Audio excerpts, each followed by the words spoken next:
Hey, what's up everybody? This is Guillermo Auto. This is how to replace a USB port on a 2017 Toyota Camry. Whether the USB part don't work or the aux port don't work, I'm going to show you how to do it. Got myself a new one right here.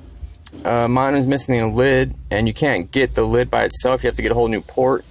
This is a one from the dealer, and basically what I do first is I'll put this shifter down a little bit, maybe to drive.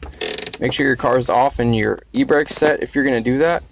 And right here, just get yourself a small little flathead like this, maybe even a butter knife, something that's really thin, and just slip right through the side on it and just push up, pull back, push it up. It'll come right out.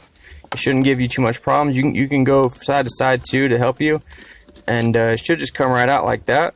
You can work on this side too if you want. Just work it back and forth until it comes loose. Pull it out. And then this wire harness is kind of long, so you could have some slack. Push this button if you have a small finger, or you could push on it with the flathead too. Push the button and then pull it out like this. Alright, you could let this go. It shouldn't go back in there. Here's my new part number. This is a Toyota one, like I said. You might be able to get these aftermarket, I'm not really sure, but this is a Toyota one. So just going to connect it. This connector is dummy proof, so it should only go in one way. Then you just push this back in place, and it should just lock in place, and that's it. So make sure to test it out, make sure everything works, and that's it, guys.